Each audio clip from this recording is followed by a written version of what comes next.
Ini satu kejadian kita percaya cuba samun ya oleh satu kumpulan dipercayai 6 orang lah, okey, dengan motorbike. Kejadian ini lebih kurang pada 9.45. Mangsa ni sebagai seorang pegawai polis tinggal di sini lah tempat ni. Semasa dia nak masuk balik dari rumah itu, dia perhatikan sekumpulan ini ada tunggu dekat tepi simpang jalan tu. Dan apabila beliau nak masuk rumah, kumpulan ini terus datang dan menyerang dengan parang. Dan pegawai ini telah mencampakkan barang yang apa ada tu kepada mereka, namun dikejar juga selepas dapat barang itu. Dan apabila pegawai ini bekerja dan berhenti, pegawai ini lepaskan tembakan lah, dia tembakan. Dan kita percaya tembakan itu terkena salah seorang itu. Dan apabila mereka cuba melarikan diri, ditinggalkan di tepi jalan persimpangan ini. Right. Yang si mati ini setakat ini dari kad pengenalan yang kita dapat itu umur 19 tahun lah. Asal dari Batu Kir, bukan tinggal di tempat ini. Itu saja setakat ini maklumat yang kita bagi tahu. Berapa suspek yang bermotosikal? Dipercayai 6 orang, 3 motosikal. Mereka dikumpul di sebelah tempat yang gelap di sana tu, ujung. Dan rumah pegawai itu adalah di sebelah tengah. Ya, semasa dia nak balik dari rumah tu, dia dah perhatikan kumpulan ini dan cuba ikut dia. Berapa das tembakan Datuk dilepaskan?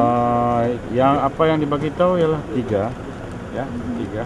Dan kita percayai suspek ini telah terkena tembak, dan dia masa nak larikan diri itu dia tinggalkan mati, dia tinggalkan sini.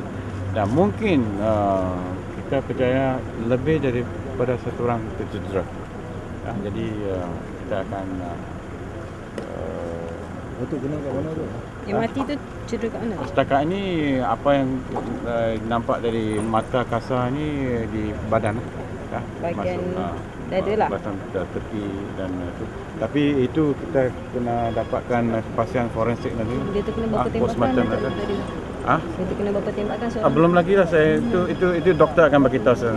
Lebih satu tu. Lebih satu eh? Apa tu? Lebih dari satu tembakan. Tak, saya tidak, dari mata kasar kita tak boleh pastikan berapa tembakan. Okay. Nampak ada cedera lah.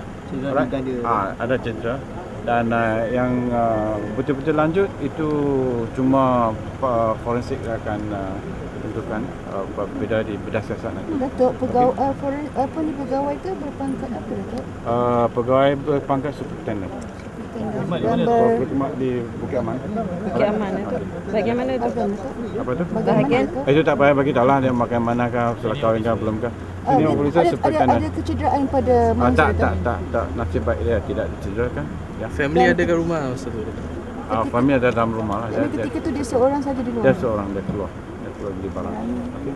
Alright, so itu saya, terima kasih. Thank you. Barang-barang semua tak ada tu Lepas tu, kita nampak ada satu barang ditinggalkan di sini. Ya. Dan itu saja. Suspek lain dah kena pasti ada tu? Belum lagi.